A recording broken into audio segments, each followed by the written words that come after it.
एक फूल फूलेला काशी, दूसरा फूलबा नारस, दूसरा फूलबा नारस हो ललना। तीसर फूलबा फूले मोरया आंगनवा, चौथ मोरया चरवा, चौथ मोरया चरवानु हो ललना।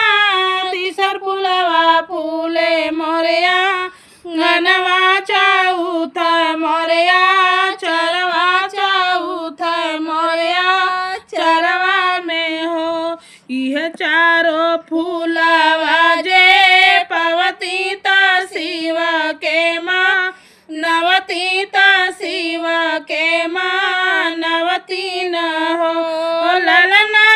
निहुरी निहुरी पैया पड़ती, मांगना कुछ मंगती, मांगना कुछ मंगती नु हो ललना। निहुरी निहुरी पैया पड़ती, मांगना कुछ मंगती, मांगना कुछ मंगती नु हो। दूधवा ता मांगती माँ, दोनी बारा पुतावा माँ, कोखी बारा पुतावा माँ, कोखी बारा हो ललना।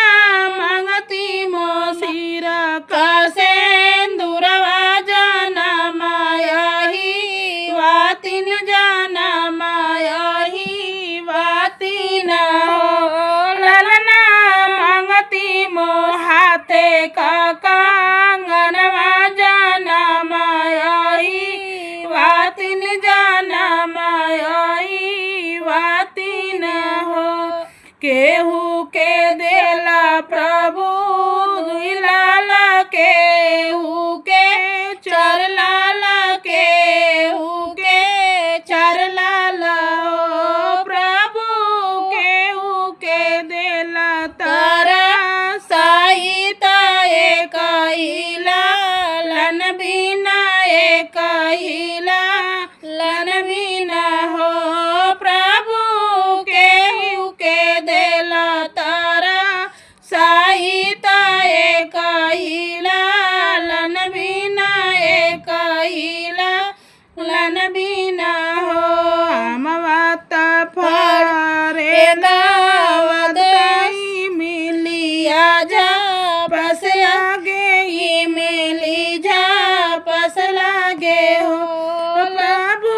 हमरा के दिहला तारा साईता, एक हिला लन बिना, एक हिला लन बिना हो प्रभु।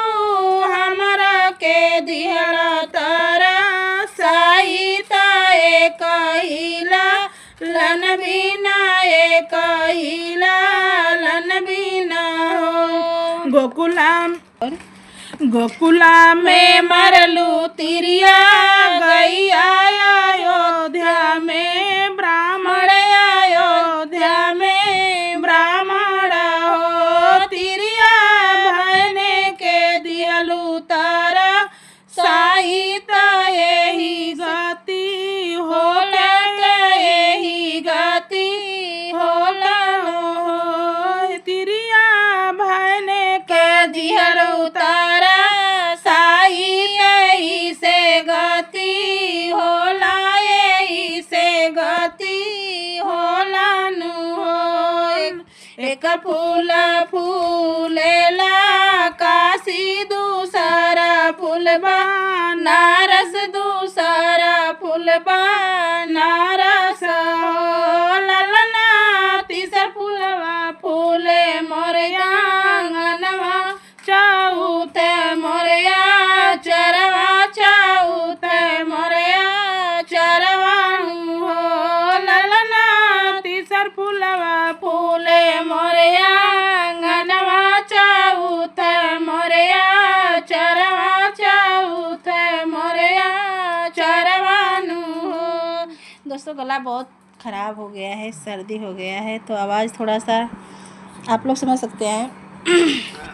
क्या बताऊं।